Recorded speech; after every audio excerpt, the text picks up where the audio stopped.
एक मुकाम से दूसरे मुकाम पे पहुंचने के लिए उसको ऐसा 12 घंटे दरकार होते हैं सर। बिल्कुल।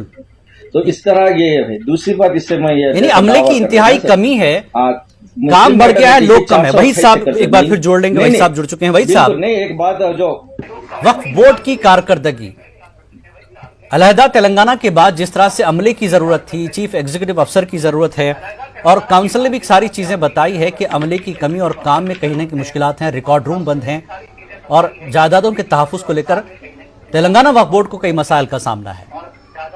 वही साहब। अस्सलाम वालेकुम वरहमतुल्लाहि वबरकातुहू। बिल्कुल साहब, आप जो बात बता रहे हैं अमले की कमी, वो तो बिल्कुल क्योंकि एक ऐसा इदारा है वक्फ बोर्ड जिसकी वक्फ जायदादें करीब रेवेन्यू डिपार्टमेंट से टकराती है।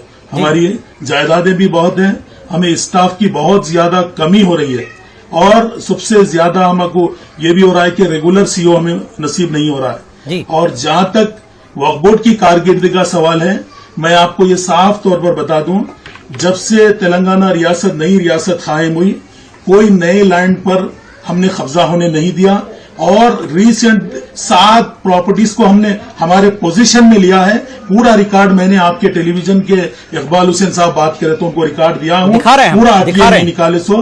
और 155 रिसेंटली लास्ट महीने में रिसेंटली 155 रजिस्ट्रियां कैंसिल की है और टोटल हमने 500 रजिस्ट्री को कैंसिल किया। 7 ऐसे प्रॉपर्टीज को हम रिकवर करें। एक तो सतवार गांव का आपको बता दूं जो जहीराबाद में है, संगारेड्डी जिले में आता है।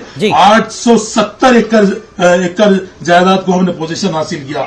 और एक बार हमारे एक्टिविटीज को भी, जो डेवलपमेंट एक्टिविटीज है, मैं उसको भी आपको साफ तौर पे बता दूं। हमने जो डेवलपमेंट हमारे पीरियड में हुआ, आप देखिए अनीसुल गुरबा के लिए 20 करोड़ की लागत से अनीसुल गुरबा तामीर हुआ। जामे निजामिया में 14 करोड़ की लागत से अनीसुल गुरबा अभी पूरा नहीं हुआ है।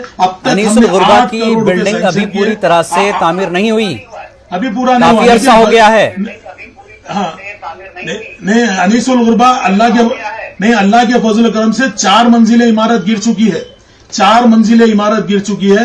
मक्का मस्जिद को अब तक हमने 8 करोड़ रुपए दिए हैं। और मैं आपको ये बता दूं, दरगाह हजरत जहांगीर पीरा रहमतुल्लाह अलैह को 50 करोड़ की लागत से, क्योंकि वहां पर थोड़े रेवेन्यू मसाइल आ रहे थे, इसलिए इतना थोड़ा देर हो रही थी। अब बिल्कुल रास्ता थोड़ा साफ हो रहा है। इंशाल्लाह 1 महीने में उसका फाउंडेशन भी रखा। फाउंडेशन तो सीएम साहब रख चुके हैं, काम का भी आगाज होगा इंशाल्लाह। ठीक है शुजात साहब, आपको जो चीजें वही साहब गिनवा रहे हैं कारकर्दगी बोर्ड की, क्या ये सही नहीं है?